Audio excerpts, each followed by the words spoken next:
Hello, ladies and gentlemen. It's your favorite paranormal investigator. My name is Tim Sudano. This is Paranormal Insight, and today we're going to be talking about aliens once again. This time we're going to explore the hypno-regression aspect of things. Joe Montaldo was scheduled to be on the show. I think he's running a little behind, so he may join us a bit later, with any luck. Let me get my little message machine up here real quick. Okay. So, once again, welcome to the show. You got just me, just for now. Joe should be along shortly. He asked for a reminder. I sent him one, but who knows? Big hello to Patsy and Heidi. Welcome to the chat. Thanks for showing up and thanks for joining us. I love having you here. That's it. I'm sorry. I thought I saw someone else chime in on the chat, but I don't yet. So let's do a very, very quick review how this whole conversation kind of started. Let me share my stuff here real quick. That one. Let me go back to the beginning. All right.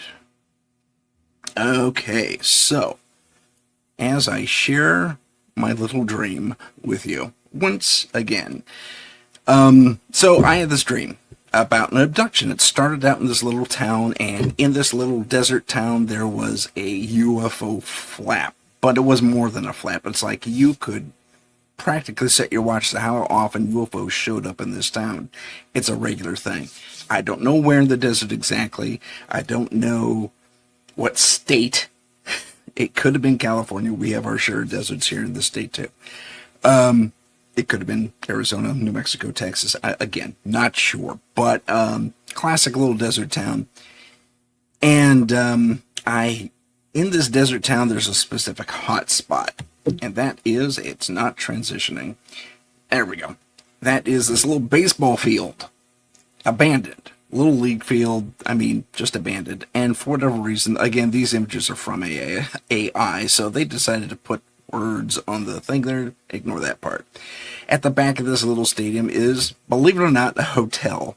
And if you've ever been to, I think it's called Rogers Field in Canada, same basic idea. There's a hotel as the backstop wall, and you can lay out and watch the game live if you don't have tickets to whatever. It's fun for people who go to this thing. Anyway, so there's a little league version of this decidedly aged hotel, and I have an interview with this mother-daughter team, not team, but mother-daughter duo who are experiencers. They've been abducted several times. They've seen each other on medical tables and in their experiences. And I think they had hypno-regression in my dream. And that's how they remembered this stuff. And they're constantly being abducted. And so they say, and tonight it's going to happen. We can feel it when it's about to happen. So I get a hotel room, and this is a little bit dark, but it's a hotel room in the corner with two, larger windows on either wall. And I suddenly get a phone call on my cell phone.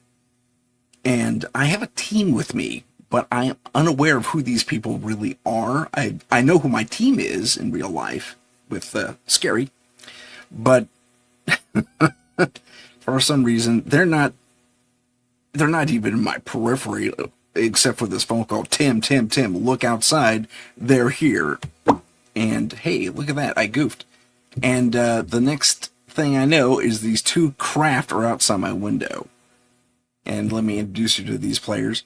One's this 30, 40 foot around gear-shaped, gear-edged thing. And oddly enough, they have cameras with a little spotlight. Exactly in this configuration, sitting on top of this otherwise pork pie hat-shaped UFO. And, which I found kind of odd. And then this has a little brother, and little brother is, say, 6 to 8 feet around at the base, also with the camera and light on top. And they're looking at me like this in my window. And I have these curtains that are kind of translucent or diffused. And you can see through them, but not too clearly. Anyway, that's the only thing protecting me from their view. And then the little one here, this guy, if you can see my cursor, uses a spotlight, and he pans across, and with his spotlight, the curtain opens. And there was such a strong electromagnetic push, like a sweeping, I could feel the beams, what I'm trying to say. And that was disturbing. I'm kind of in real life, I'm really sensitive to electromagnetic radiation, or, emanations anyway. Fields. EMF, that's what it's called. Electromagnetic field. And the next moment, I'm aware that I'm floating. I am levitating off the ground, slowly going higher and higher and higher, and I just have a simple little hi again for these guys. And then I have a sensation of going up, and then suddenly, in the next moment, and this is as I'm waking, I'm aware of this electrical kind of chill. I don't know, like you're being electrocuted, very slow motion, but it doesn't hurt. It's more like a chill, like the after effect of getting a shock, if you've ever been shocked. And it travels so linearly from the very top of my head all the way down to my feet, and it was a bizarre sensation, very linear, very electronic, even. If you want to call it something, it's kind of like beam me in, but they kind of scan you in, like I was reprinted or something. It's a very strange sensation to describe. But and as I'm waking up, I feel like the lower, from about my waist down, I feel the rest of it complete, and I'm waking up. I'm on the cusp of consciousness at this point, and my eyes open. I'm in my room, and I sit there for a second. I look around. Nothing out of the ordinary, and that's when I wake up completely. That's when I'm fully awake. After that sensation subsides, but I was aware of the sensation creeping down my waist as my eyes started to open. So that was a weird dream. And that led Joe and I to kind of talk about our alien friends, starting with the Nordics, or the and I don't know why AI went strictly with women in this, but it did. There's male Nordics described by abductees as well. But we started talking about different aliens and stuff like that, and who's involved, who the major players are in this alien/conspiracy. It's not really a conspiracy, alien/UFO conspiracy. We also have the reptilians. Joe says they're good guys. Others say they're bad guys. And I don't know. Apparently the lizard guys, according to him, and his, excuse me, myriad reports from abductees in the ICAR network, there's a lot of, we're talking about all over the country, if not all over the world, these reports coming into him saying the lizard guys are good guys. Okay, I'm cool with that. There's, back in the 20s or 30s, the LA Times reported lizard creatures in the sewers, and there was even an expedition to go check it out because people kept saying, hey, there's giant people, there's lizard, like bipedal lizards, like they were rolling around on all fours sometimes, but they're not gators. They kind of look like these guys. Kinda. Very, very, very kinda. But I digress. And then we also talked a little bit about the Greys, who are kind of functioning as intermediaries to one degree or another between not only the human race and the alien galactic federation, if you want to call it that, but other aliens out there. But they're also part of the abduction scenario, but not always. There's insect-like people, okay, along with our lizard and Nordic friends here. There's also, and it's these are the ones I personally experienced in Santa Cruz in 2002. And I say experience, it was at a distance, but it was unmistakable. And that's these guys. These are the tall whites as described by Charles Hall. And this is from the cover of his book. And I want you to take a special note of, using the wrong place, of the hands over here on the adult. Look at the size of those fingers. Those things are long, and the ones on both the little one and the mother, presumably, I saw also very long, twice my finger. Yeah. Heidi has an interesting introspection here. Let me put it up for everyone to take a look at here. Heidi says, when thinking of bad and versus good, I immediately think of the need for balance. You're not wrong. In fact, other abductees and experiencers I've had on the show would speak to that and do speak to that. So there's good and bad in everybody, I guess, and there's some real buttheads out there in the universe, and there's some real awesome people out there in the universe. And I think that's kind of where we have to come from. So, I don't know. We have our fictions. We have, let me go here. So, like I said, we have our fictions. We have our stories, and we have, not only stories handed down through oral tradition, but stories handed down through written tradition as well, going way, way, way back. And I'm talking Sumerians, one of the first writing systems we had on this planet. Or is it? Because then you can talk about Göbekli Tepe and how that's like precedes everything by 10,000, 15, 25,000 years.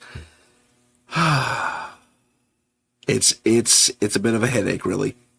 Oh, and then you could talk, anyway, the whole Terran thing, Atlantis, Lemuria, all that stuff comes into play. But let's get back to aliens here real quick. When it comes to aliens and alien experiences and or interactions with beings that were, at least in ancient times, considered gods, I think we could start with the Sumerians and the Anunnaki and all those guys, and kind of draw an inference of where things are going, because we look at carvings of these creatures.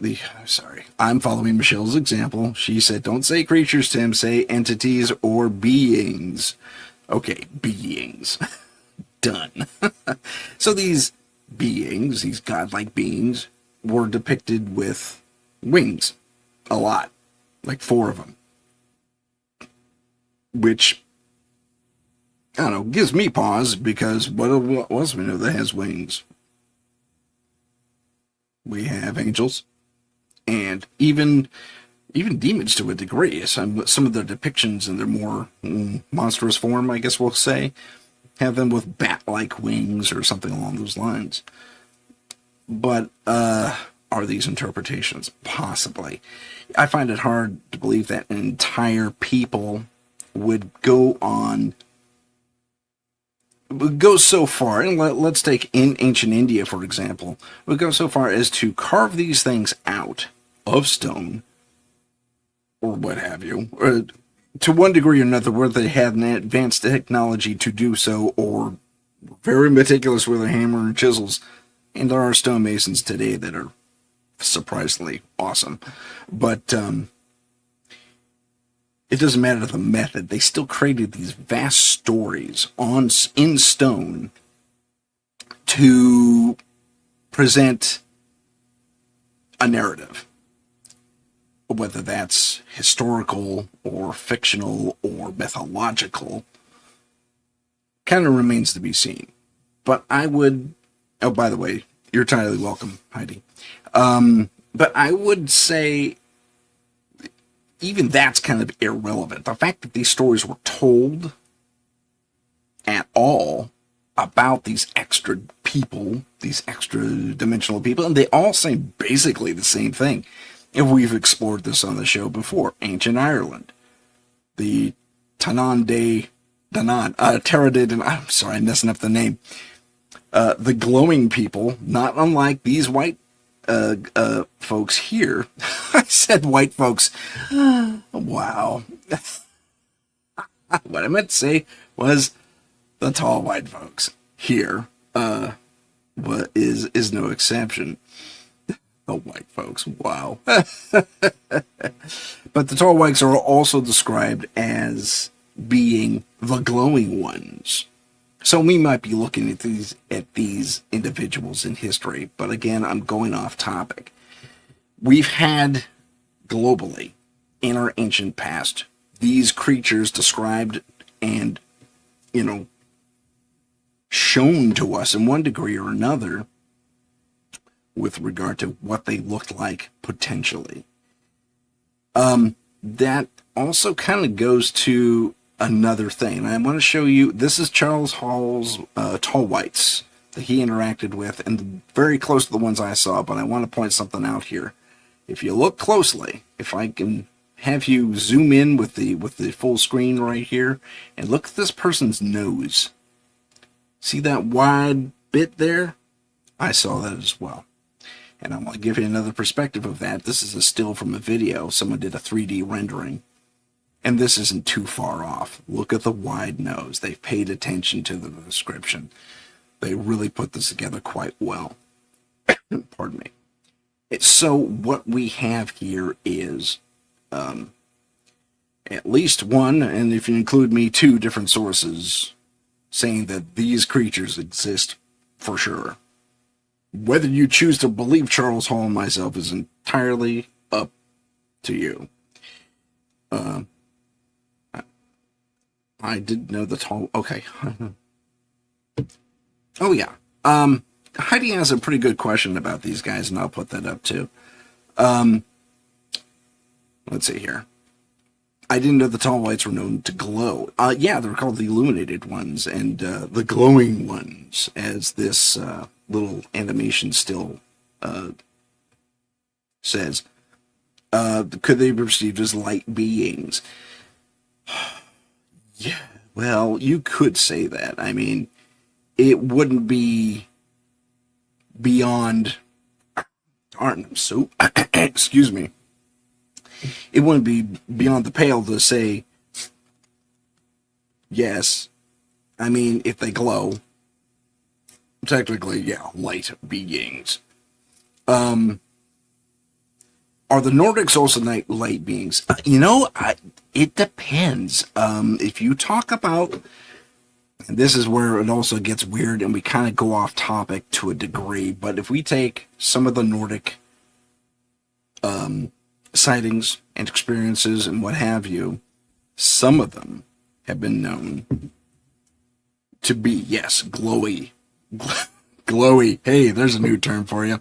But yeah, they seem to luminesce in their own right. Are they light beings as in a spiritual sense? Like they're suddenly going from an energy-based existence to a more corporeal existence, with still favoring that energy-based them? Wow, I'm coming up with all kinds of weird terminology today. But I'm glad you like glowy. That's awesome. Yes, you could say that. For me, when I hear light beings, I think of something more ethereal versus something more corporeal. But that's my interpretation. When I say light beings, I'm thinking of visions of angels or saints or Jesus or whoever else is shown. I think Buddha showed up to a few people at one point. But whoever it is in whatever religion or whatever spiritual aspect you seem to be, you are in favor of, that for me as an interpretation, I see light beings as being more ethereal, spiritual, other dimensional even to a degree. So Glowy's getting a thumbs up from the chat. That's thanks. Yeah. Oh, interesting. I want to share that, Heidi, if I may. I'm going to share that. So Heidi says, I have seen illuminating beings outside my windows through the security cameras, and I've been wondering what and why they're here. They like you. Honestly, that could be something else. Yeah.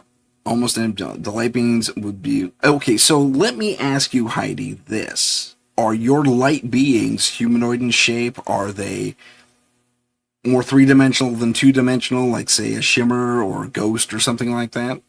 Why don't you go ahead and answer it in the chat, if you would, please. And as we wait for her, we will go back to my thing briefly. And let's put, geez, Tim, you cannot operate the computer today, can you? There we go. So this is my tall white experience. I would not consider this person a light being. I did not see glowy people in my experience. And Charles Hall, to my knowledge, also did not describe these creatures as glowing. So they were physical, tangible in people. You know, they may have been able to dip in and out of a dimension or a phase into another dimension, if you prefer, where they could be rendered tangibly and visually invisible or untouchable. But I mean, that's just them skipping around in just slightly out of phase with us. And if you have a more advanced technology, we've explored this in our science fictions, that's entirely possible. Heidi responded, they're lighted brightly and human-shaped and three-dimensional. Okay. My next question for you, Heidi, is, are they just standing there, or do they interact with you? I will now wait for her response. Getting back to my thing. So we have the tall white people here. And yeah, the bridge of the nose. I forgot that detail usually, but oh my gosh, when I saw this video and then looked at Charles Hall's rendition again, yeah, I forgot about the bridge of the nose. That's exactly what I saw. Interesting stuff. But let's get back to what Heidi said. Oh, she hasn't written anything yet. So sorry. But by and large, we're supposed to talk about hypnoregression. My question for Joe, who has yet to show up, by the way, has nothing from him yet either. If anyone has a way to light a fire under Joe, please do so. Okay, let's go back to Heidi's little thing here, whether or not we're interacting with light beings. No interaction, but seem to be peering into your windows. Well, that's not creepy at all. By the sense I get from them, they're out to look, they overlook on me, maybe protectively. You know, Joe himself has said that the alien abductors in his experience, those he documented through ICAR and MUFON, by the way, he was part of that organization initially, that these aliens tend to look on us as pets. Yeah, I'm a pet to somebody, or potentially. I don't think I'm an abductee, but Joe says I might be, but I don't know.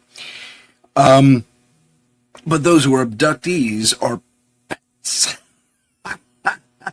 Take that as what you will, but if you're having a more enlightened experience in your, wherever you're at, I mean, you're in Colorado, I think you said, Heidi. But, I mean, I don't know, if you're on a path to a better self, give me a sec. If you're, pardon me, if you're on a path to a better self and you're seeking enlightenment, you may be opening the old third eye, and therefore being allowed to see more. I have told the story before where I was really getting heavy into the paranormal investigation game. This is like the first month I tried getting, I was taking on cases and stuff, and I realized I had a detrimental fear of the dead, of ghosts, because I'm thinking horror movie ghosts with, scars of slashes and whatever happened to them, some horrible accident, and are maimed, and like half their decrepit bodies are hanging around, and half cut in half and sliced this and cut that and bleeding and horrible stuff like that. And while some of those images do happen to people, it's mostly the psychics who are seeing like the damage these people took on. Regular folk like me, I saw a ghost when I was 2. I think I told this way early on in my show. Like in the first few episodes, I think. When I was like, I wasn't 2. I was 3 or 4. And I saw a full-bodied apparition. I mean, every bit, like kind of similar to what Heidi described, but no glow. No glowy. To carry on the thing. But this woman, and I made her out to be a stewardess. She had a skirt and a vest and something like a long sleeve shirt underneath, or maybe, I can't remember, but it looked like a uniform. And stewardess thing, no hat, which was interesting, but she had a blonde, yeah, not too far off what we see here. Okay, you see that haircut this one's rocking? Not too far off from that. The tall one. You can't see my cursor, can you? Okay, this one, this tall one here. You see that haircut there? Kind of rocking that, but a little more bouncy. Now it sounds like I'm trying to shampoo commercial. Anyway, she walks in and somehow turned on the living room light, which was beyond my reach because I was 4, and back in the older building codes, the light switches were 4 foot off the ground. They lowered that sense so kids could interact with them, but this is back in the 70s when I was very little, not to date myself, but I don't care. So I couldn't even reach the light switch, but for jumping, and there's no reason for me to run now, turn on the light switch and run back when I get woken up. Anyway, sorry, I'm not over-explaining the circumstances here. But this being, yes, I used the right word. Michelle would be quite proud of me. This being presented as a full-bodied apparition, head to toe. I could describe her outfit and her demeanor, her face, her complexion, the whole thing. And I think maybe she had a tinge of transparency to her, but not really. She scared the crap out of me because she just walked in and yelled at me, hands on hips, and started yelling at me, but there was no voice, no words. Exactly like that. So, very animated, very angry, pissed off that I was there apparently. And then,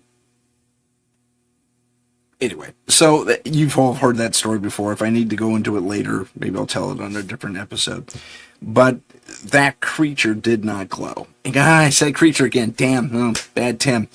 That being did not glow as the ones Heidi is experiencing. And even seeing on her security cameras, which is really, really cool. Record that, Heidi. I hope you keep that on saved somewhere.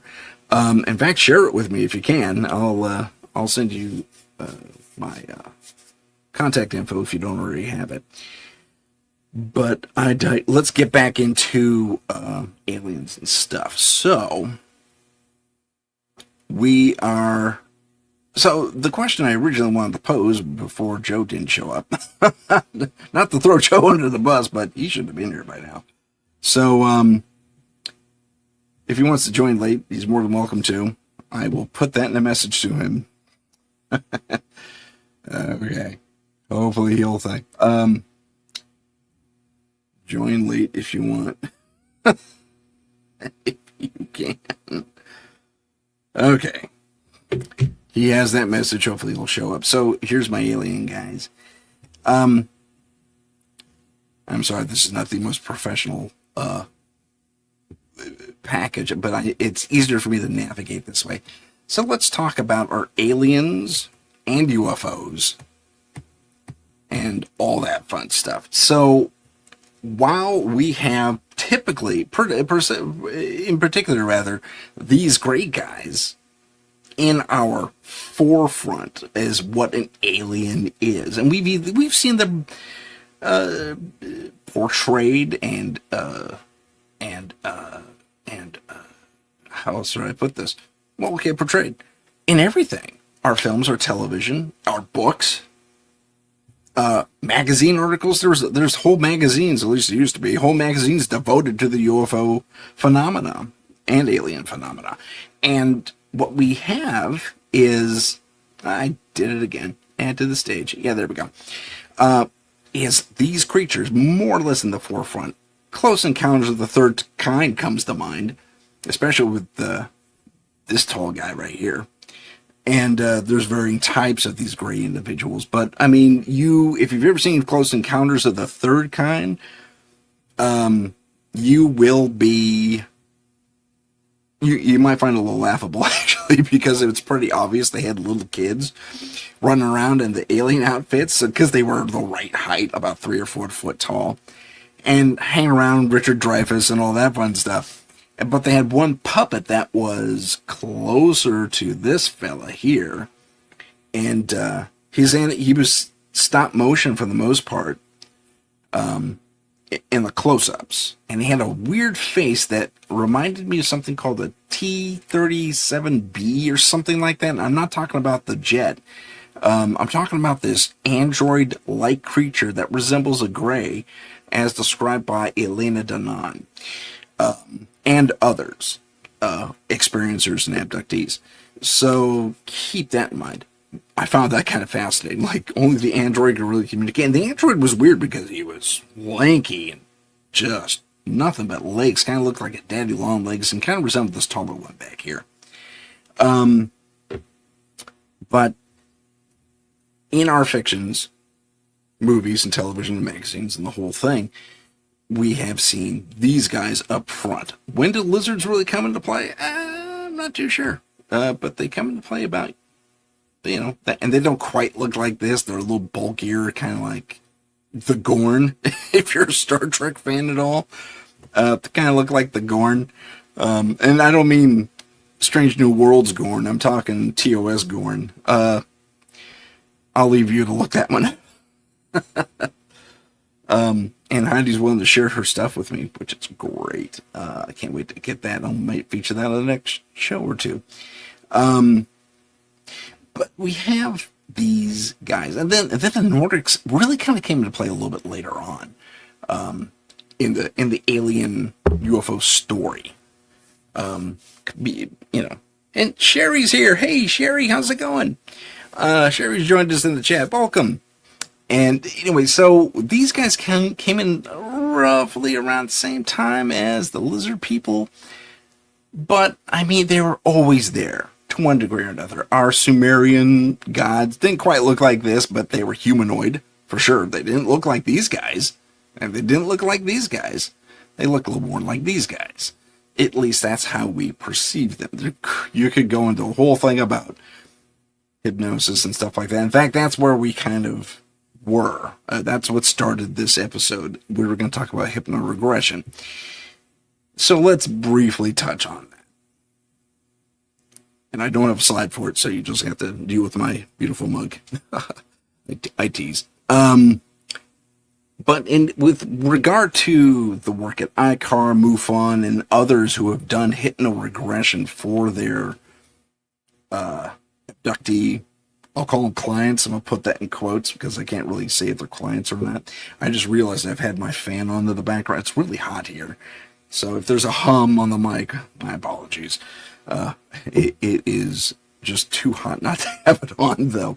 Anyway, so with regard to hypnoregression, hypnoregression,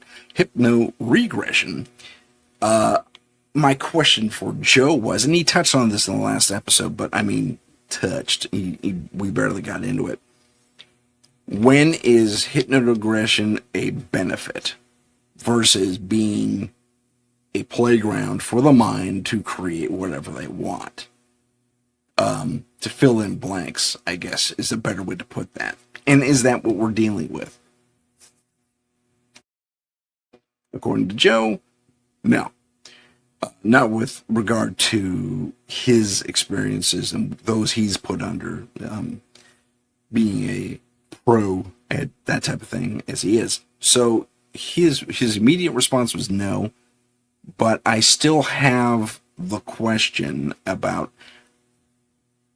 whether his technique is newer or not, and I think it is, compared to, say, older hypno-regressive therapy. What are we? I'm sorry. I just altered my. There I am. I'm back. Minor technical issue on my end.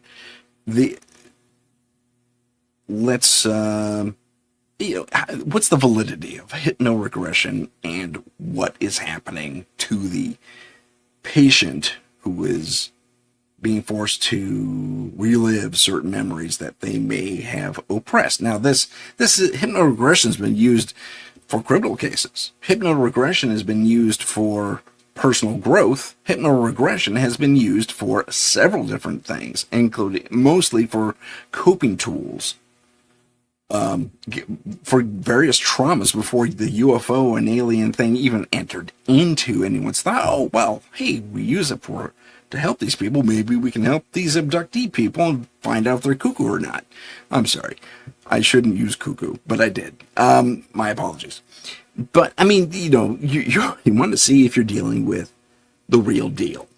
I guess that's chiefly it. You want to see if you're going to take this person's word for what it is. I mean, it's fact, as fact. So, let me give you an example. Betty and Barney Hill. Joe talked about this at length on my show. Say about 5, 6, maybe more, a few episodes back. And briefly we touched on it last week. But there's two varying experiences between Betty Hill and Barney Hill. Betty was calm. Now, the hypnotherapist usually says, be calm, just relax, you're a third-person observer. Tell me what you see. And as she recounts stuff, she's kind of blasé about it, to be honest. Look, there's a funny little sphere over there. Yeah, Barney doesn't like him. Yeah, look at that. Yeah, that's landing. How about that? Yeah, Barney's starting to freak out a little bit. And he doesn't like him. He doesn't want them to touch him. Oh, look, they kind of look like us. Yeah, humanoid-ish, kind of. That's kind of cool. I mean, seriously, if you listen to her tapes, she gets a little worried at one point or another, like she doesn't want to go onto the ship initially, but she describes weird things when she gets onto the ship. Now, she and Barney describe the same creatures, and they are the little gray folk we keep seeing. And I'll show you them again. Those are the ladies. Okay, there we go. These guys. Ish. Kind of. Not quite, but not far off. And, yeah. And, that's kind of where the similarities end, because Betty's just kind of calm, blasé, and when she asks about maps of the stars, and this is kind of where my questioning really kind of starts, and when it comes to hypnoregression. Betty describes a pull-down map like you would find on a boat or a ship, but star maps instead of, maps of the islands or Earth or whatever. But pull-down maps. I would find it very interesting that aliens had pull-down maps if they're advanced enough to make use of pretty advanced technology, especially when it comes to lifting cars and people and stuff with a beam. And one could argue and have argued. Oh, Wood Rider joined us from Florida. Hey, welcome, Wood Rider. Wood Riders. I'm sorry, I think I need a new prescription. And welcome to the chat, by the way. But okay, so my question, my brain starts getting a little, my detective brain, I'll say, gets a little befuddled when it comes to certain things, what Betty's described versus Barney, who said, no, this was vastly advanced and highly technological. Now, one could ask the question, and I really wish Joe was here to give his input. One could say that the hypnosis was stronger if there was a hypnotic component to their experience. The hypnosis was stronger with Barney than with Betty. Betty can kind of see through their BS, what she was told she was seeing. And that has been a long-held contention that these two were hypnotized, and the experiences they experienced were not real. However, we have the differential again between Betty and Barney's experiences, where Betty's cool as a cucumber, or calm as a cucumber. They're both work.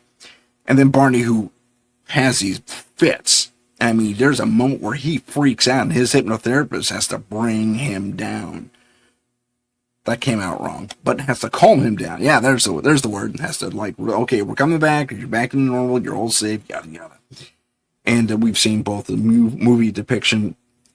By the way, kudos to the actors for really getting into the roles, but I don't think that thing was very well written. I'm talking about the film that talks about the Betty and Barney Hill case, where with voice of Darth Vader. I'm just blanked on his name, one of my favorite actors. That's horrible. If anyone knows in the chat that guy's name, please. I feel, oh man, I'm a sci-fi nerd too, and that just hurts. I can't think of his name all of a sudden. The guy who voiced Darth Vader, and had that great booming voice. Oh man, that hurts my feelings. Anyway, so it wasn't too well written. Didn't really put them in the best light, and didn't really explore the issue that much. Of course, the whole thing was shot in the 70s, and maybe that's an excuse, maybe it isn't. But at the same time, let's get back to the case, and case as of hypnoregression. I'm going to tell you another story. So Benny, Barney, Hill are kind of 50-50 for me. Barney seemed to experience things more readily as a person would, who was deathly afraid of alien visitors coming and poking around in their body and mind. Betty kind of was like, that's kind of neat. There's this one point where she starts asking, what color is your sun? Ours is yellow. It isn't, by the way. It's a white dwarf, I think. But I think it's classified as a yellow dwarf, but I don't think it is. I think it was reclassified as a white dwarf. I digress. Back to the case. I keep doing that. Bad Tim. Let me tell this other story. I read this, and this is not my story. This is someone else's story taken from a book I read, which was published in the early 70s, of a hypnotherapist who dealt with one of the first batch, I guess, of alien abductees. And I hate the advertisers in the chat. Anyway, one of these stories that stood out the most to me because it was the most fantastical and had, I don't know, it kind of appealed to my sci-fi nerd brain. Where there's this fella, I think he's a mechanic or something like that, something real basic, blue collar, salt of the earth guy, and he keeps having these weird experiences where he's sleepwalking, and it's getting more and more dangerous. At first he's across the room in his bedroom, then he's across the house when he wakes up, and then he's outside when he wakes up, then he's 2-3 miles down the road when he wakes up. And he says, what is going on with me? Something's obviously wrong. I gotta talk to somebody. And so he talks to a hypnotherapist, puts him under, and after a few sessions, this is the story that is built. The hypnotherapist asks, okay, take me back through your childhood. And he does. He recounts a relatively normal upbringing for someone who came up in the 20s and 30s in America, in the Midwest. I think he may have dealt with the Dust Bowl situation. I can't really recall. I think he was a World War II vet. I may be wrong about that. Don't quote me. But, and don't ask me to give you the book title because it eludes me. And I've done search after search for this book, and I've come up with nothing. So there you have it. But the story is, the hypnotherapist is, okay, tell me about your childhood. Here's my childhood. Okay, let's try this experiment. Go back before your childhood. Okay, like 20 years back. What's happening? Well, I'm on a ship. I'm in my barracks. Wait, what? And so he says, okay, what's happening? He says, oh, we're in transport right now. We have to go to another planet. Okay. So what else is happening? And he proceeds to tell the story how he was a soldier in an alien army, off-world, way off-world, apparently like other side of the galaxy. Still this galaxy, but other side of the galaxy from Earth. And there was a conflict, like a war brewing. And, or a war in actuality. And he's a frontline trooper, like for lack of a better term, a space marine. And he describes his weapon, which is basically, it kind of looked like a minigun from what he described and from what I gathered. But it didn't have the backpack and the big coil for the bullets to travel down and all that fun stuff. Yeah, I'm ex-military. I'm Air Force, though, so I never dealt with miniguns, and I probably used a lot of bad terminology there. My apologies to all you aficionados on the subject. But, the feed thing is what I'm trying to say. But anyway, it was just the tube, for lack of a better term, and a handle with a little trigger on it. On the button on the thing, and he held it like this and does thing, and he says it was a beam, and he called it a force beam.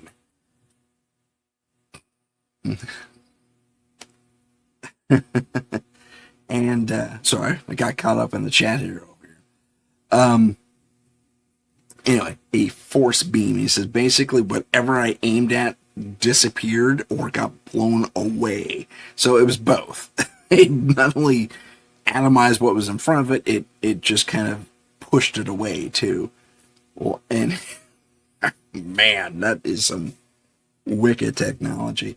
And he says, well, how did it work? I said, I don't know. I'm a soldier. I'm not a tech. That's a neat answer. So the hypnotherapist keeps prying into his past military career.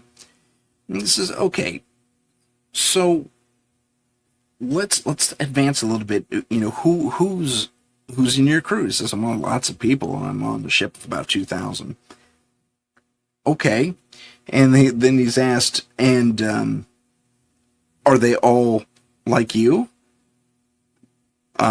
No, there's various types of jobs and this hypnotherapist says, okay, no, I mean, like, what species are you compared to the others? And he says, well, I'm humanoid, human-like, pretty close to human.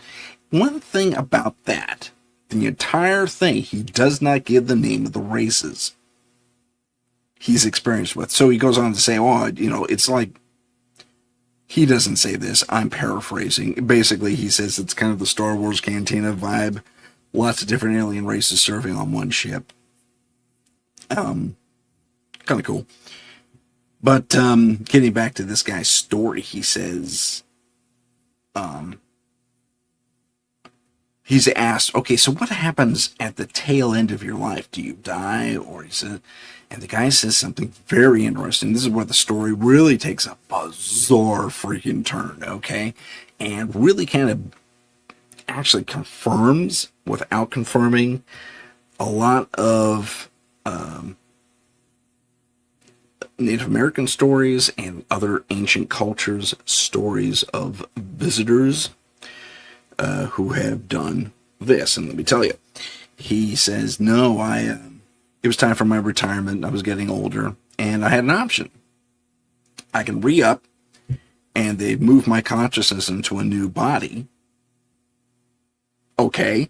And the therapist is kind of in this loop of, just trying to get him to tell the story, but, he's processing at the same time.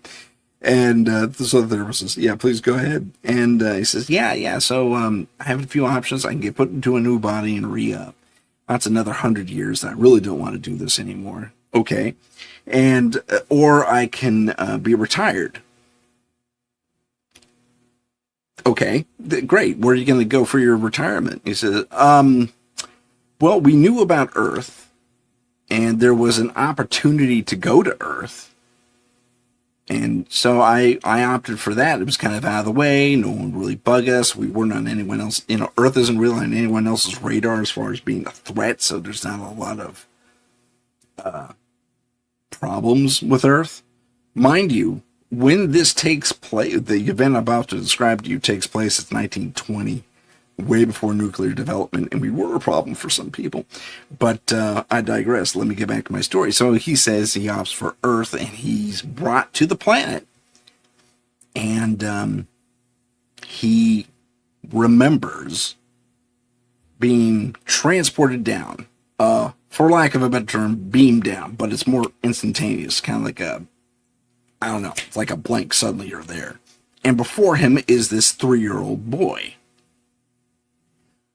who's just kind of toddling along, and it's somewhere way out in the forest, it's like a campground, but it's out there, and I don't know where exactly. But he says he distinctly remembers looking at himself as a person from the boy's perspective, and then he blinks, and the soldier he perceives is suddenly gone. And now his perception is from the 3-year-old's perception. And suddenly the mind of the 3-year-old kind of takes him over. And he's a 3-year-old. And he's hanging out with his parents. And they're calling for him. And he runs over to them. And that's kind of where the last remnants of the soldier kind of die off. So, yeah. That's that story. So he remembers his childhood starting really at 3. Now, a lot of us can make that claim because a lot of us don't remember what ages, 0 to 2. Some of us do, some of us don't. But it's that type of thing that makes you think, okay, this could have been a creative endeavor brought up through hypnotherapy, giving this guy free reign to just kind of make up his own story.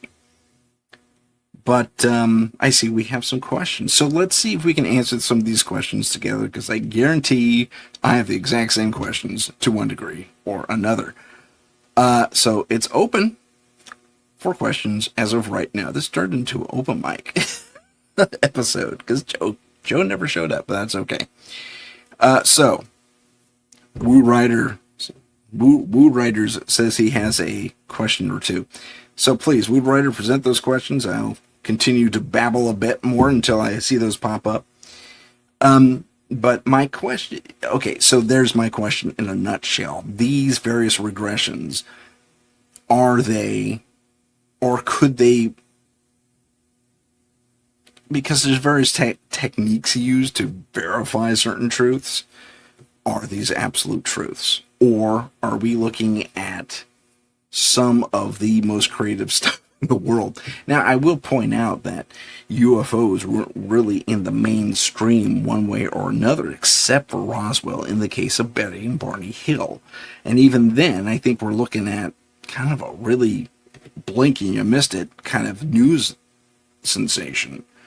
And, Betty and Barney Hill had their own lives. And then we take this Space Marine guy who's, for lack of a better term, reincarnated or slipped into the mind of this 3-year-old, where he retired, which is crazy. That's a great story if it's true. It's a great story if it's not true. But, again, this is from a hypnotherapist's, notes. in a book of other similar stories. Some of them were horrifying, by the way, but I won't get into that just yet.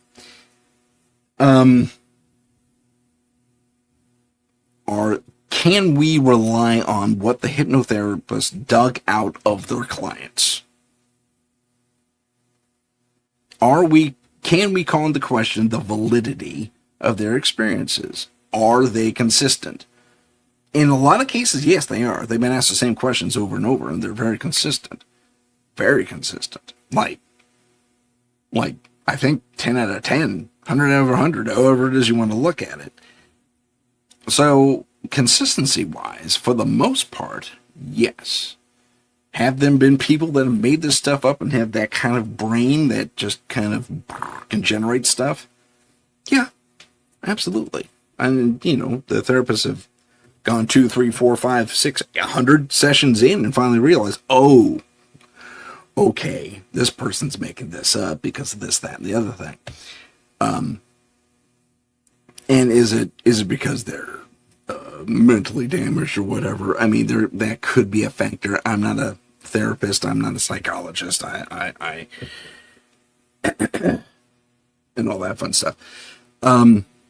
Woo Writer's initial question, I'll put it up here. I think I talked to put this on there. Sherry's doing volunteer work in an animal shelter and listening to me. Awesome. Thanks for sharing that. But Woo Writer's question is, how much stock do I put in hypnosis? You know, that's kind of been my problem. I was at one point put into a light trance-like state. Would I call it hypnosis? No.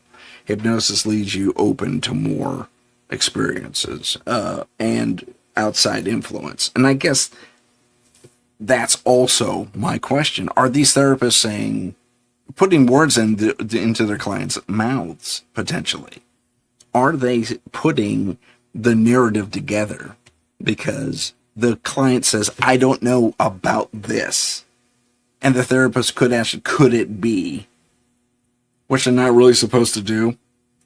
And they're supposed to move on to the next question or step or whatever. But, I mean, it does happen where therapists, you know, the hypno stuff, hypnotherapy, oh my gosh, I'm so sorry, guys. But they ask the question, could it be this, that, and the other thing? And it does influence the answer. That has been documented as being the case in a number of stories. Now, Joe says his technique is more, I guess, has a proven against that. Not proven against that. I can't. He has a methodology that keeps that from being the case. He knows about what state these people are in by asking them control questions. And all that fun stuff. But again, he's not here to answer that, so I have to go on my Swiss cheese memory and try and realize this stuff. So I am going to invite all of you to go out and do your own research on this, and perhaps when we come back next week, you can say, hey, Tim, this is what I figured out. And I'd be more happy to read that on the air. In the meantime, since we have a moment, let's take a quick 90-second break for station identification and a couple of other things. Okay, see you in 90 seconds. This is the United Public Radio Network, 107.7 FM in New Orleans and 105.3 in the Gulf Coast. UPRN talkradio.com. Esoteric programming at its finest. Our symbol, the trident, gifted to us by the priests of Troy Xenos centuries ago when one of the first monster hunting teams out of Corinth battled a contingent of Vrykolakas that had infested their temple. After the victory over the monsters, the head priest declared, "You are three lances acting as one, not unlike Poseidon's mighty trident of light. That would become our name, the Trident of Light. for the good we did and still do against the dark evils of this world. Available at Amazon Books. Follow us on Instagram at paranormal.insight. Stay informed on upcoming shows, ask questions, and see what chilling paranormal stories we're following. Don't forget to follow us on YouTube at paranormal_insight. Click the live tab to see our latest videos. Hello and welcome back. My name is Tim Sudano. This is Paranormal Insight, and we're talking about hypnoregression, aliens, and the UFO phenomenon. And we have... Okay, we have another question. Okay, and thank you, Heidi, for welcoming me back. She's so sweet.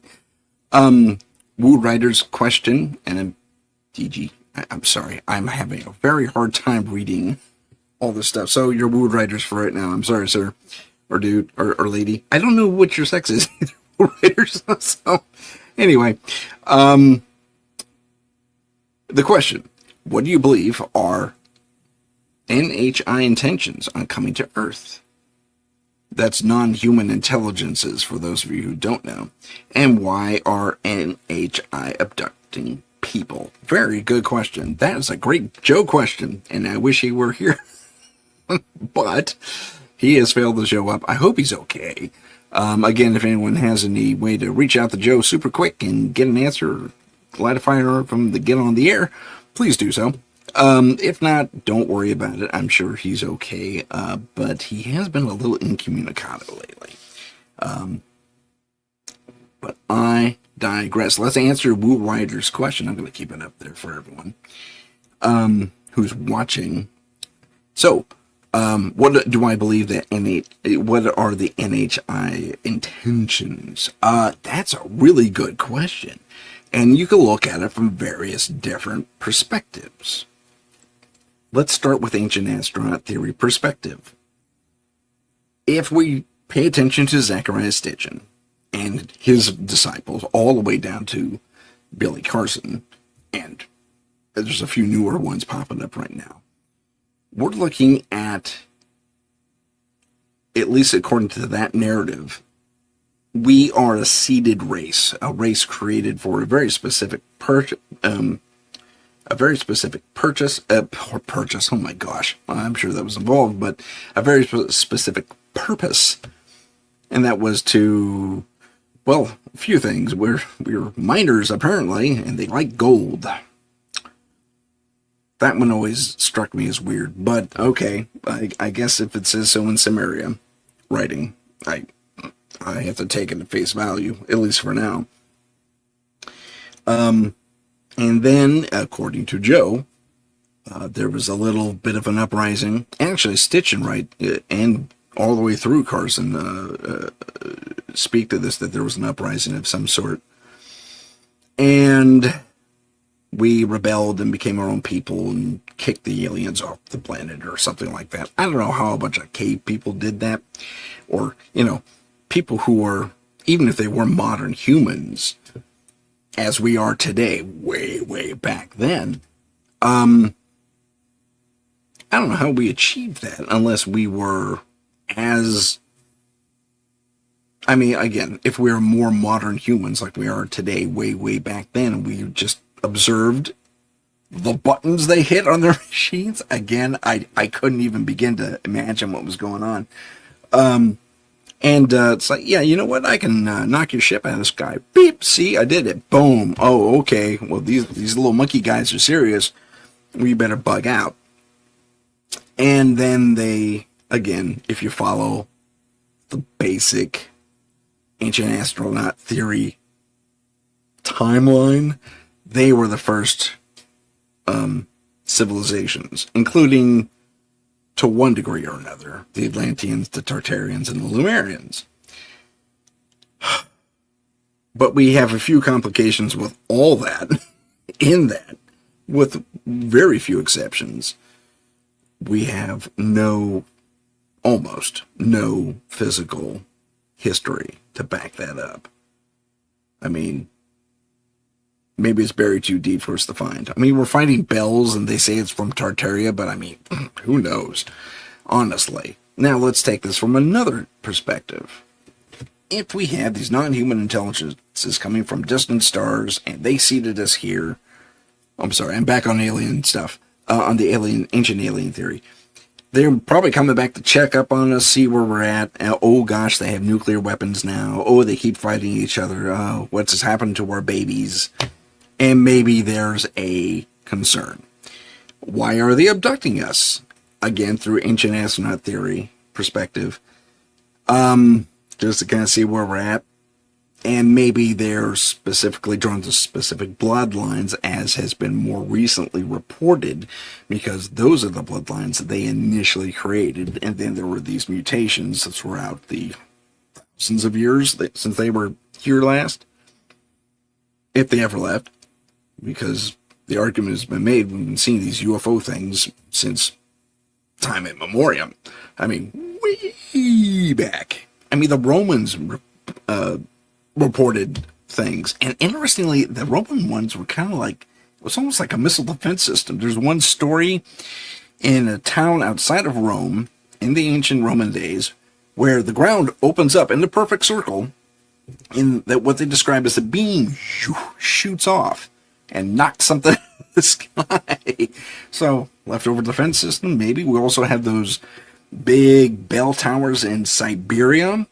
Those two, they kind of looked like observatories, but there were two of them. They're right next to each other, and they eventually sank into this lake, which is not really a lake. All the water is horribly poisoned, very corrosive, and highly irradiated. It's radioactive. And it's suspected that that was also a defense system left over from whenever. So, that's one perspective. Let's look at the interdimensional perspective. Hey, look, we have new technology. We can hop into the dimension next door. Oh my God, look what these human beings are doing. They're weird, but they're funny, but they're scary, but whatever. And they're going to continue to interact with us to one degree or another at that level. Let's abduct them. Let's do tests on them. Let's see how close they are to our physiology. And so on and so forth. So it's basic curiosity and ongoing science experiment and or monitoring. Like we tag wild animals in our world all the time. So let's check in on Shark 427 and see how they're doing. Same basic idea. Let's look at it from the perspective of I just had it. Time traveler. That's what it was. Now, that's been described as well. That all these alien beings are actually us, especially the Greys. They're us, like hundreds and thousands of generations ahead. Or they moved to a different planet and mutations occurred quicker within, say, 5 or 6 generations. And like if we go back to Mars, for example, numerous projections have said that our physiology will very closely resemble the Greys. Very closely. And it's scary. I mean, some of these projections. And they're computer models and, this, that, and the other thing.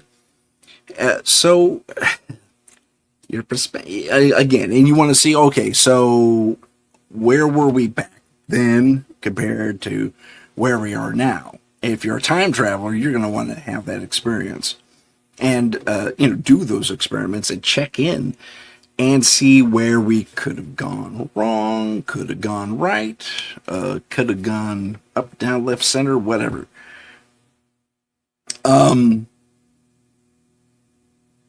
Yeah, that's entirely possible. Now, I see Woo Writers has his own take, and let's take a look at those. I believe humanity has had, Woo Writers writes, has had many iterations of society. I agree with that theory. We're talking Atlanteans, Tartarians, Lemurians, and all those guys. And then we've gotten to a point where we are today, technologically wise and beyond, especially if the Earth is billions of years old. I can see that. I can see that. He continues, and I believe past civilizations of humanity are already traveling throughout the galaxies and are living on other habitable planets. Entirely possible. I wouldn't deny that whatsoever. I'd like to see the tablet. I'd like to see the computer chip, for crying out loud. That says, whatever. Whatever it's, I mean, even if they had something like that, or a crystal, whatever, like in Superman, the crystals carry different programs and stuff. Show me, that's the only thing I'm lacking to confirm that. And as a paranormal investigator, chiefly doing a podcast about the paranormal and UFOs and stuff like that, I would love to have the tablet, the crystal, the computer chip, whatever it is, that says, oh, by the way, umpteen thousand years ago, this planet's awesome, but there's more planets out there. Let's go. We're going to leave. We're going to check them out. So, does your theory hold water? Absolutely. Especially past societies of humankind were technologically capable of leaving the world. In the billions and billions of years that this planet has been around, that's entirely possible, with a few varying exceptions that may or may not count. If you go Darwinism, we came from monkeys, yada, yada, yada. If you go ancient astronaut theories, we were made pretty much like we are right now. And we're capable of taking off in our perhaps captured starships that we understood because we watched. We saw what buttons they hit and said, you know what? That's mine now. We're going to explore the stars. And maybe there's a race of humans out there that did that. There are also reports, big underline on reports, that human abductees who never returned were colonized elsewhere in the galaxy. There's a specific story about, and I think it happened in the 60s, where this man and his family are taken aboard a gigantic ship. I mean, from a scout, mind you. It was not too dissimilar to what my little dream UFO looked like, and I'll show you what that looked like real quick. So it looks something like this, but it took you up to a gigantic mothership. And these guys report that when they get there, humans, nothing but humans, pure humans, just all the way, and they get to talking to them. They say, where are you from? You look just like us. I say, oh, originally we were from here, but we were taken. And similar to what happened, according to ancient astronaut theory, there was an uprising, but on a different planet. They took over the technology, made it their own, yada, yada, yada, to borrow from Seinfeld. And it is, that's also a distinct possibility about what's going on. Maybe there are tribes of humans out there already because they were abducted, rose up, took over, and so forth. There's still a fourth theory out there, and Wood Writers, I will get to your remaining reason because I think it will tie into what I'm saying in a moment. Fourth thing is we were already around, but on a different world. A true home world that isn't Earth. And we either took over or escaped, something similar to what we've been talking about. And again, this is also according to reports that we escaped something like the Leo system or something like that. That's a blind guess, really faded recollection on my part. Don't quote me, but they steal a bunch of ships and leapfrog from habitable world to habitable world, and it is kind of a rough slog going along because these habitable worlds already have other indigenous people on them. When they finally get to our solar system, so the story goes, we first settled on Mars, but Mars is hit with that massive impact. All you have to do is look at Valles Marineris, and it pushed half the mantle up into the almost the stratosphere of the planet, where Olympus Mons, the biggest volcano ever in our solar system. Well, that's not entirely true, but it's huge. It takes up takes a fair chunk of the planet. It's miles wide. Blew out the atmosphere on Mars, and we had to escape again. And the next habitable world that was relatively untouched was Earth. And here we are. Maybe different tribes pop up. That's where Atlantis, Lemuria, Tartaria, and various others in early history, get their start. So that's four different theories there for you to digest and play with. And let's look at Ryder's final thing. Okay, sorry, I called up the wrong one. Here's another reason why the global cabal. Oh, okay, we're still doing stuff here. Okay, here's another reason why the global cabal is what I call them, would intentionally suppress the public and hide our true history so they can continue the power and control of society. Well, that's entirely possible. That's more of a socio-political thing, not really the vibe of our show, but I will continue to read on what you say. We find out all the time we've been lied to. Very true. Countless times throughout history, and suppression of the dumbing down of humanity is evident in the history books and today. You're not wrong, sir. I will say that. You're not wrong. If you want to go into the sociopolitical aspect, I will very, very briefly. That those who, the bloodlines, the elites, are the keepers of this knowledge. That's a theory. Not mine either. It's pretty widespread across, well, for a while now, for at least the last couple, 300 years. We've had this elite faction that has their bloodlines and all that fun stuff. And they don't really let anyone else into playing their playground. And they kind of end up being rulers and emperors and kings and queens and presidents and what have you throughout time. In more recent history, in the sense like in the last 5,000, 6,000, 7,000, even 10,000 years. I mean, the Sumerians had their kings and all that fun stuff. And they keep going back to Sumeria because that was the first major civilization in recent documentation anyway. That's not to say that Lemuria, Atlantis, and Tartaria didn't have their kings and queens and universes and such. But if you're going to go that route, I would say you have a point, but it would be these elites that hold on to this knowledge and all that fun stuff, and all that. And apparently, Wu wasn't quite finished. Wu writers. Let's see what he has to say here. To finish, I believe that the global cabal could very well be working with nefarious non-human intelligences, something like similar to They or They Live movie. Yes, possible. Entirely possible. I would submit, however, that if that is the case, I would like you to take a quick step back as a fifth theory. Wow, I can't. A fifth theory presents itself. That the gods of old were not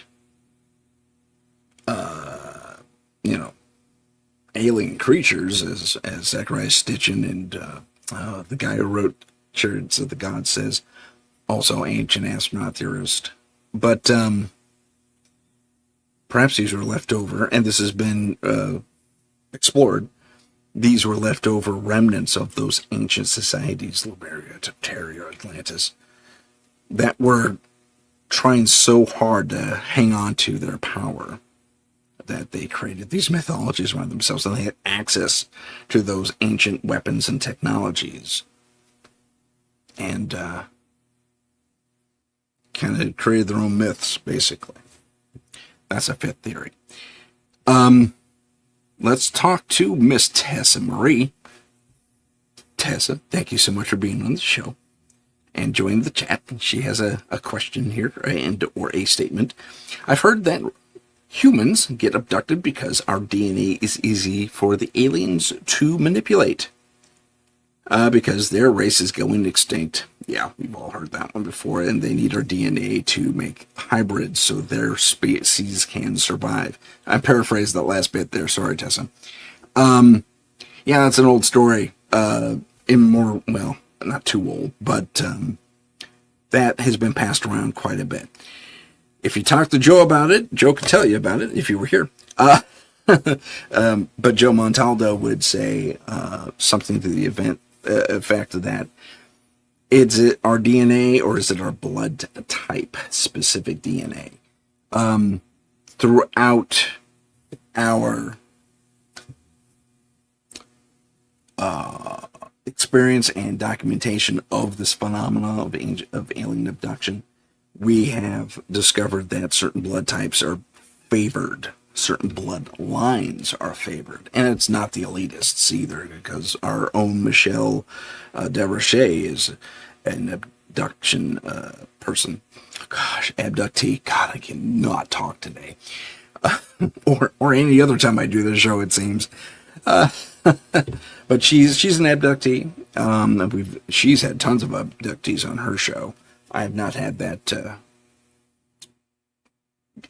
bestowed upon me yet, but I hope to in the future because I have lots of questions if they could answer them. But again, back to Joe Montaldo's experience, he is ICAR and he collects all these stories. He has these abductees as a network globally, and he actually has this thing where he puts out questions. It's like, ask this question next time you're abducted. And it's a little mantra they have to do every night until the abduction happens, and then they come back. They're hypno-regressed and say, oh yeah, here's the answer. And they all give the exact same answer without networking, which is really cool. So I tend to take Joe's reporting as nearly, if not completely, foolproof. I would be a fool if I said completely, only because I wasn't there myself as an investigator. Not to crap all over Joe's credibility, because I do believe what he reports to be exceptionally accurate. I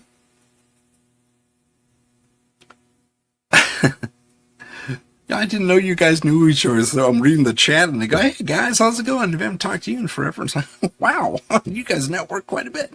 That's cool. Maybe I should join the chats on other shows and so I can get to know you folks better too. But let's get back to our core thing. Where does hypno-regression really come into all this? How are we getting these stories? Well, I just said so. And only news I trust is on UPR. Heidi, you're awesome. So Joe actually went into this a little bit on last show, and it speaks to what I just said, that he has this network of abductees globally that he reaches out to, and he puts questions out. So he's been getting all this information back, and especially when it matches up. And having a network like that available to us here on the UPRN is invaluable, and he's gracious enough to share that information with us. Yes, and we actually talked about blood a little bit. So let me share that, Tessa. Tessa says, Tessa says, I have Rh negative, O negative blood type, so does my mom, and she's pretty sure she's been abducted. I pray it doesn't happen to me. Well, Miss Tessa, I would, I don't know, if you're afraid of that sort of thing, I don't want it to happen to you either. I think that's a primal fear for a lot of humans. None of us like being captured. None of us like being manipulated. And none of us like having our will taken away. So I can understand the fear. For the sci-fi geek like me, I think I'd be okay with it as long as they weren't too invasive.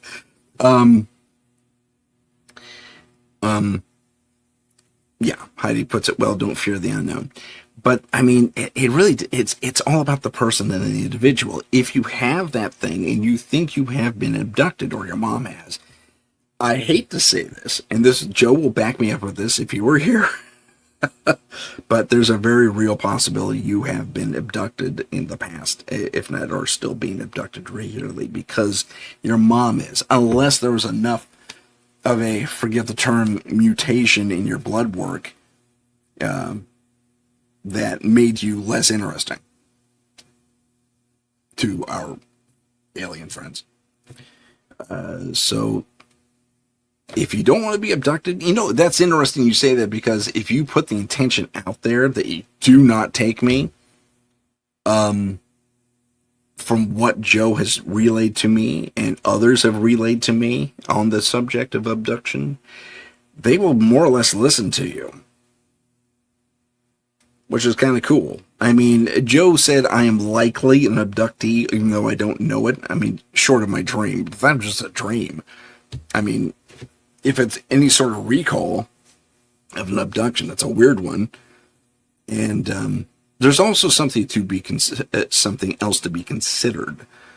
If these alien abductions are even alien abductions, there's a very real possibility that they could be military abductions, because, as we learned from Bob Lazar, they have their ships, and they've been retrofitting their technology, and we have the TR-31B, or whatever it's called, that triangular ship, a craft, I'll say, that's more than capable of space flight, and can whip around the world at Mach 10, or whatever it is, and has most of the abilities that their alien counterparts do.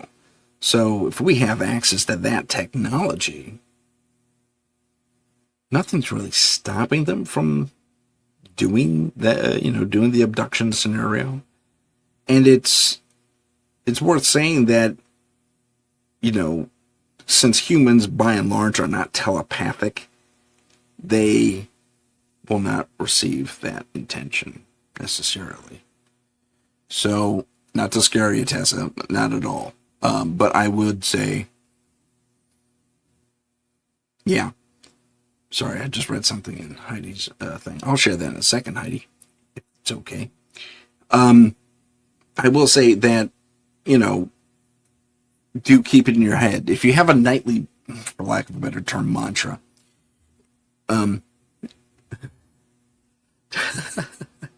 Woo Riders, you're awesome. Thanks, man. I'll share that in a second, too. Yeah, Tommy's the best. I will say, definitely kind of do that nightly mantra. It's like, I don't want to be here. I do not want to be here. I do not want to be able to take me off the list. Just a little one. And don't freak out about it. If you get taken 9 times out of 10, you're not going to remember it anyway. So don't let it affect you, Tessa, honestly. It might be worth being hypnoregressed to see if you are even being abducted. Again, it does follow bloodlines and family lines and stuff like that, especially parent to child.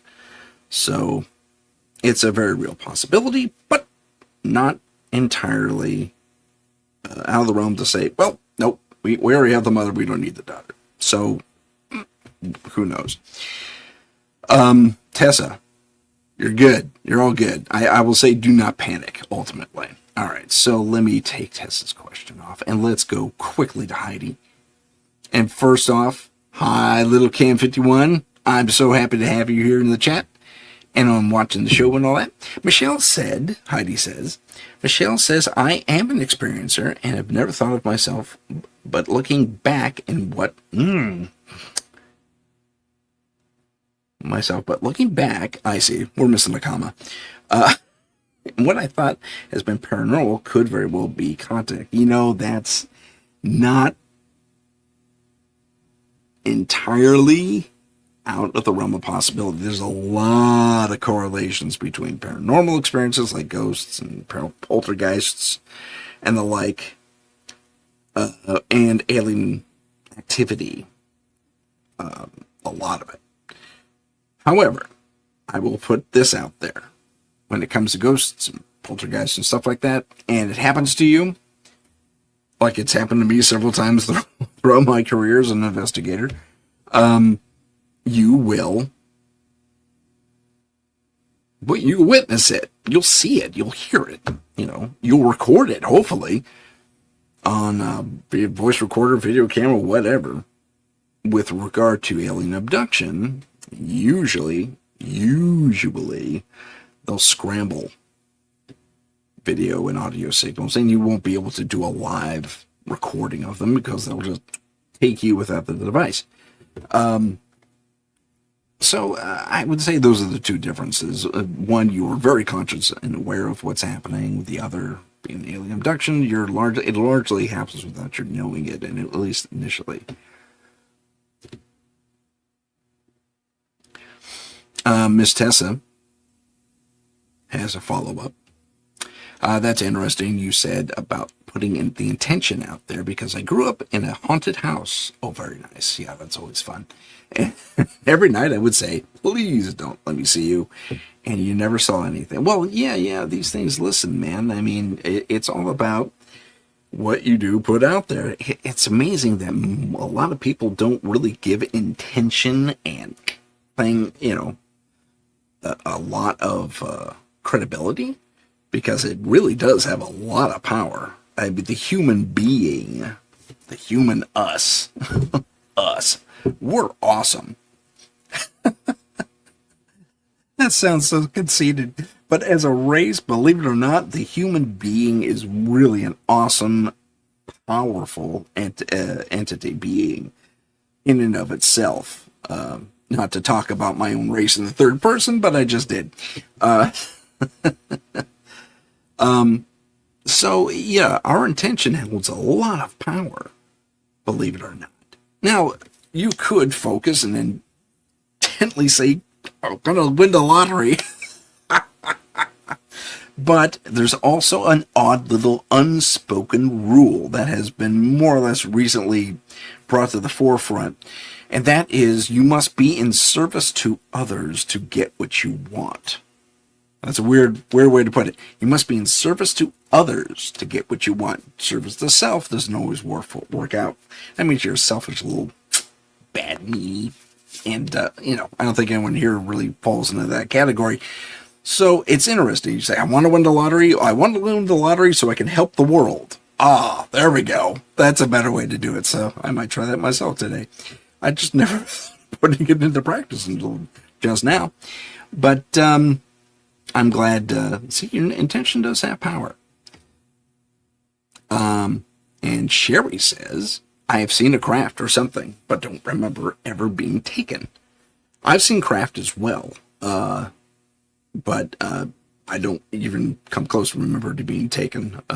Joe says it's a possibility, but with regard to my dream, he says, if anything, it was a military abduction, given that I saw robots or, craft with cameras and other electronic devices on them. Interesting, Sherry. Thanks for sharing that. And then Heidi says, oh my gosh, she went on for a bit. A question I've been wanting to ask. Have you found anyone to be a frequency blocker? Oh, that's a great question. And we're kind of going off topic, but hey, you know what? It's okay, because I ran out of stuff to talk about anyway, especially without Joe here. So let's talk about frequency blockers. They shut down technology and cameras. I knew a guy. He would have to get a new computer every year or two because his own electromagnetic presence would short out the machines. Everything. Remote controls for his TV. He had to get new ones like every 6 months or something like that, because he just had that presence. He was a bigger dude. He was like 6'5". I find mostly, not entirely, don't quote me on this, but I mean, my observation is a lot of larger people, big people, like tall dudes or ladies even, who are just, not within the average realm of height, it's like 6'5" and up, tend to have that ability, or I don't know. Yeah, okay, we'll call it an ability that they'll short out electronics. Isn't that fascinating? Isn't that fascinating? Okay, I'd say there's more stuff.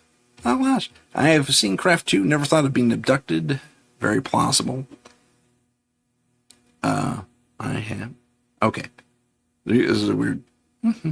Intentions beyond you. Okay. Heidi's just agreeing with me on a bunch of stuff. Heidi has also seen craft. I'll put that up real quick, Heidi. But never thought of being abducted. But it's very plausible that I have. Well, it's an open way to look at it. That's pretty cool. Yes, very plausible. Very plausible. The funny thing is, with one or two very rare exceptions, I'm one of the few people in my family who's really into this paranormal, supernatural stuff. Everyone else is really laid back, blue collar, that type of thing, for the most part.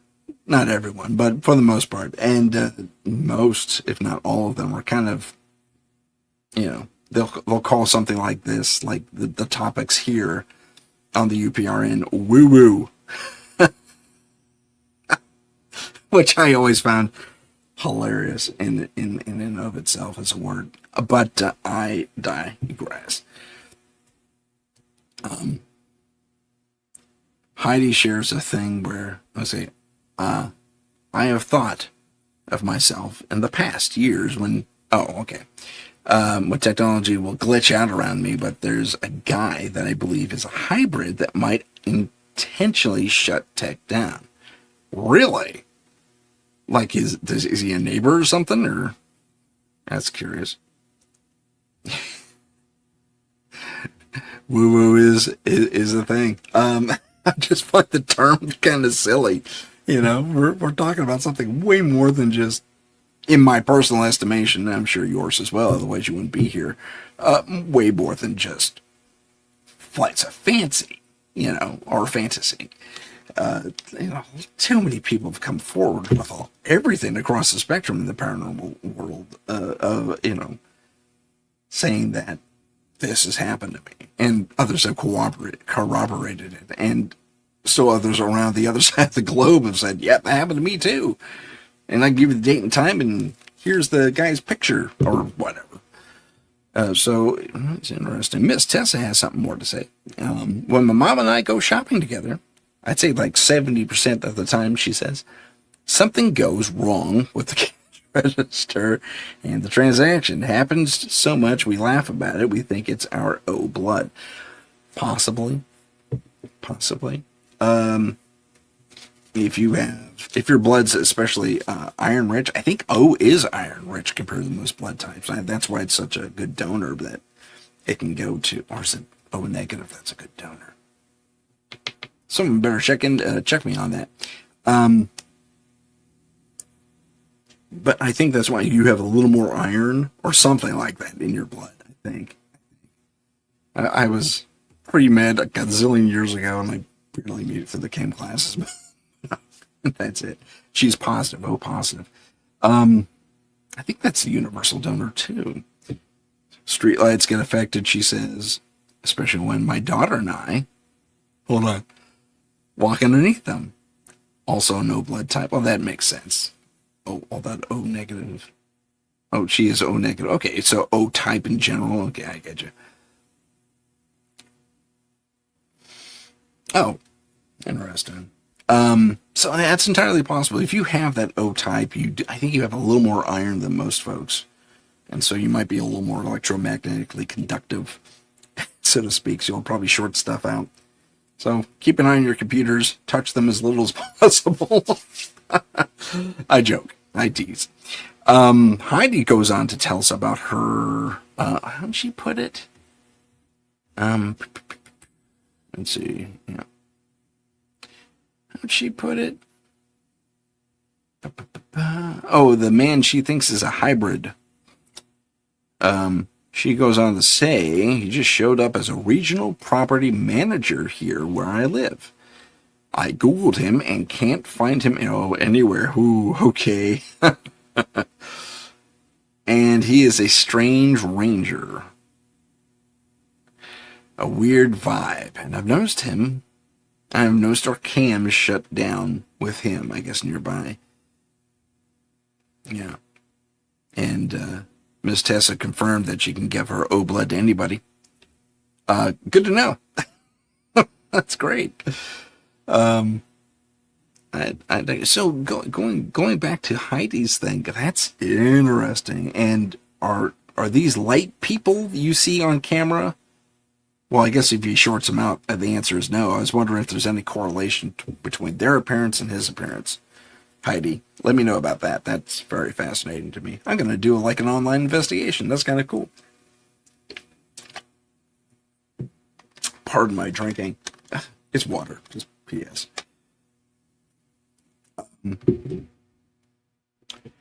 Let us also consider.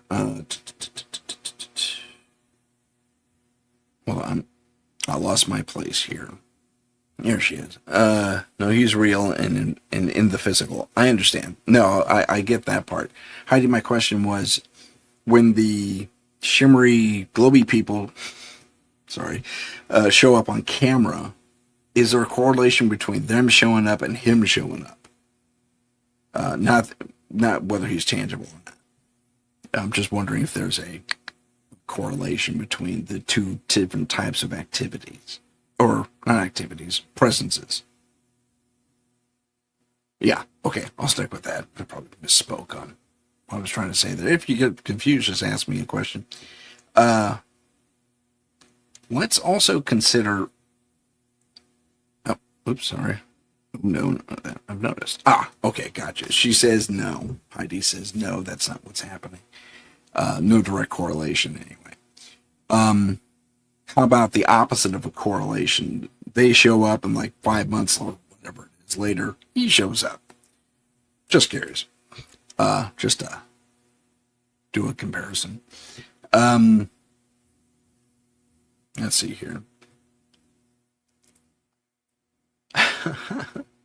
You guys, let me briefly say. Okay, you've only seen the light beams a few times, Heidi. Okay, good stuff. Let's briefly go back to Woo Riders.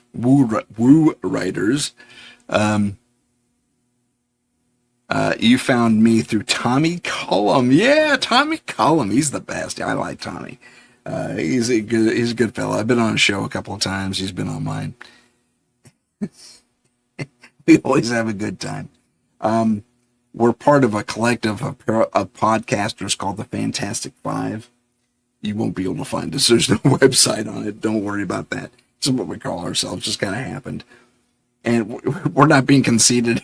It just was a fun nickname. I even did a show on it once called the Fantastic Four-Fifths, because only one of us got hit by a storm at the last minute and got knocked off the air.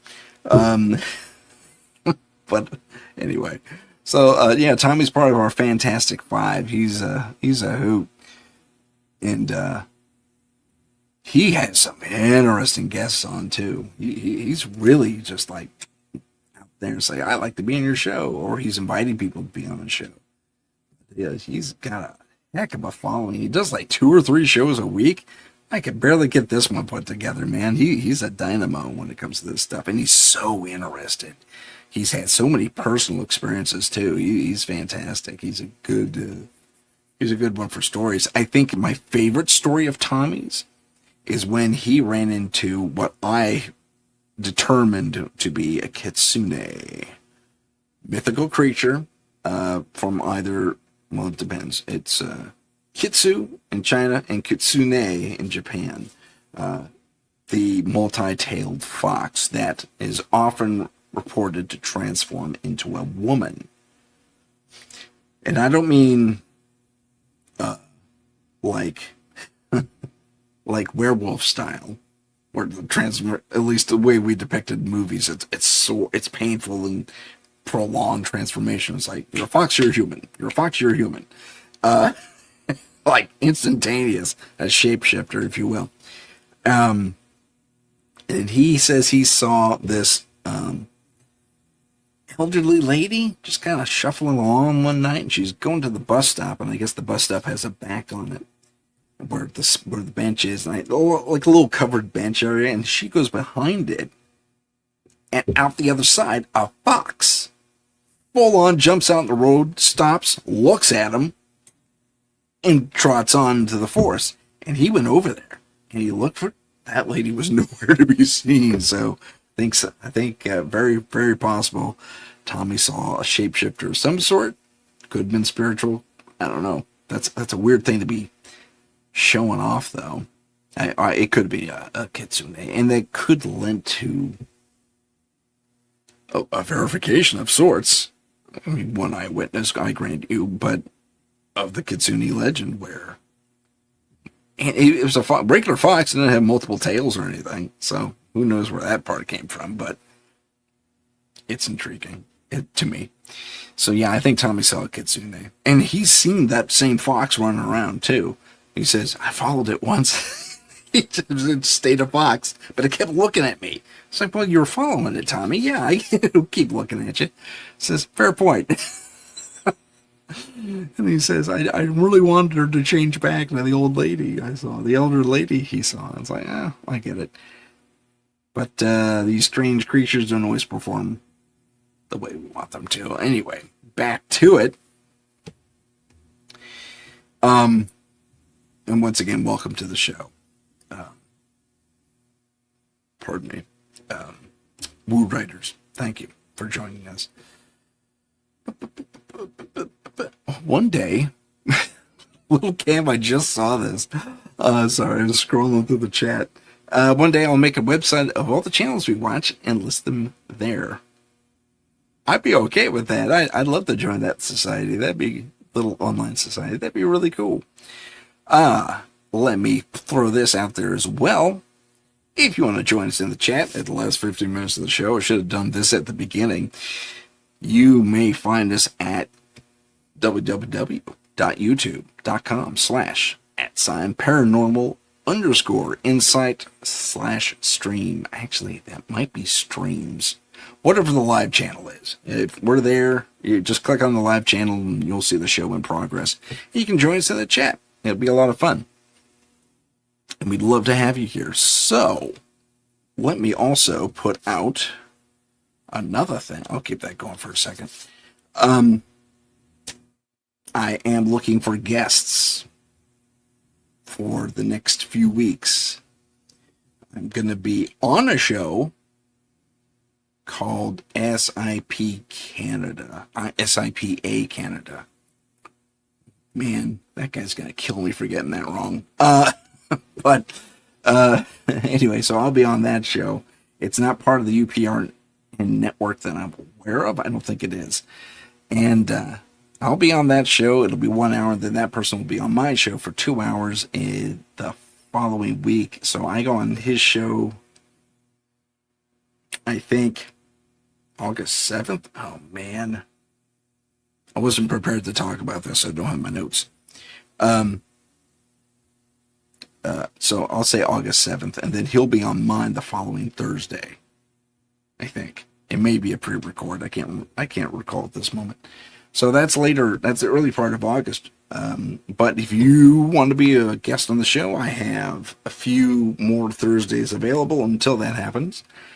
And I would love to have you on the show if you think you have a story that's worth telling for 2 hours. And you have a bunch of experiences you want to, tell us about. That'd be great. Heidi, for example. I'd love to have you on the show. Pretty much every single one of you have some fantastic experiences from what I can glean. And I'd love to have any of you guys in the chat on the show. That'd be a lot of fun. Let me ask if there are any more questions regarding, well, whatever, really. We kind of drifted from hypno-regression into personal experiences. Oh, Heidi said she'd do it someday. Well, I don't know. Where are we here? We're on the 17th? I got the 24th and the 31st available. Believe it or not.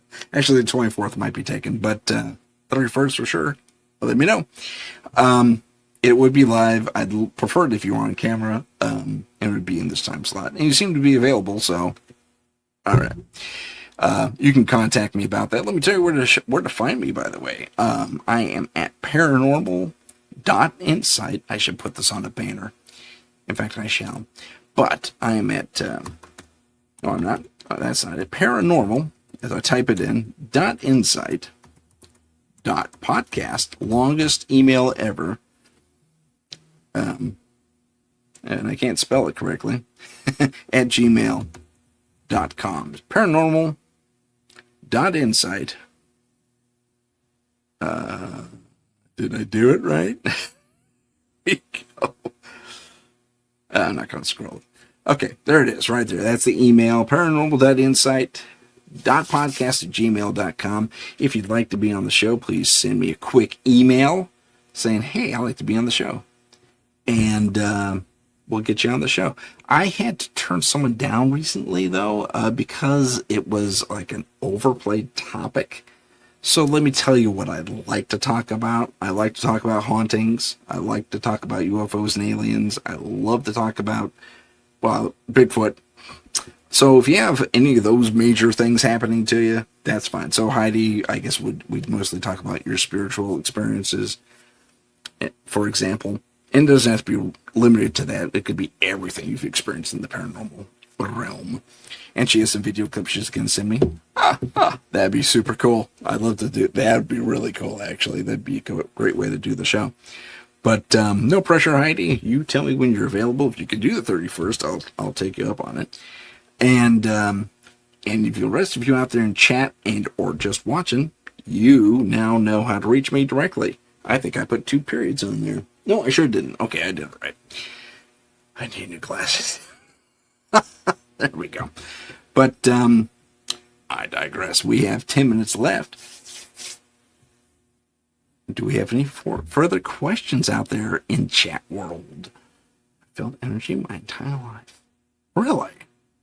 Heidi makes an interesting thing. We kind of want to talk about it a little bit. She says, I have felt energy my entire life. And she laughs about it, but that's pretty cool.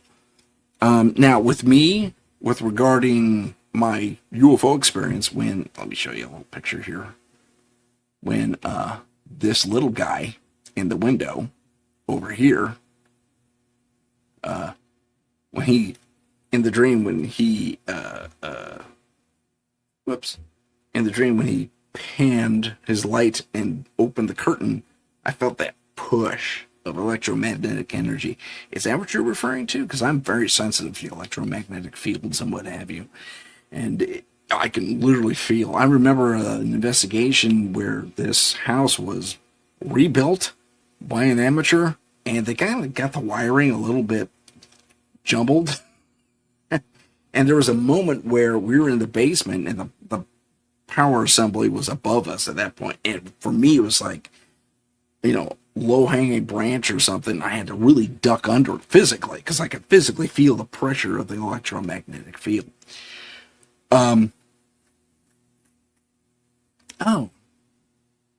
Heidi, good. Heidi just said something about sharing a dream. I guess you did that in the chat and I failed to realize it.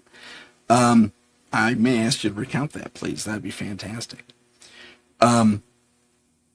But anyway, so I guess that's my question. Heidi, when you say you feel energy, not that we need to get it out of the way now, we can save it for the show. I don't know, but give me a yes or no. Do you feel the energy like that, or it's just you're sensing presences in the area? Like when the right people show up at your house, for example, do you feel them?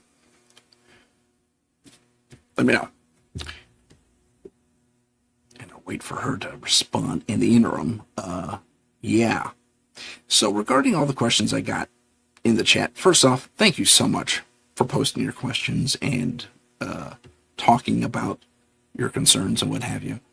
I really do appreciate that. And I'm sure our audience finds it interesting as well. And it's nice that when we can all get together on a format like this and say, oh, that person's experiencing what I'm experiencing. That's fantastic. So if you do have a story and you want to share it, and you could talk about it for 2 hours, join me on Paranormal Insight. There's the email at the bottom, paranormal.insight.podcast@gmail.com.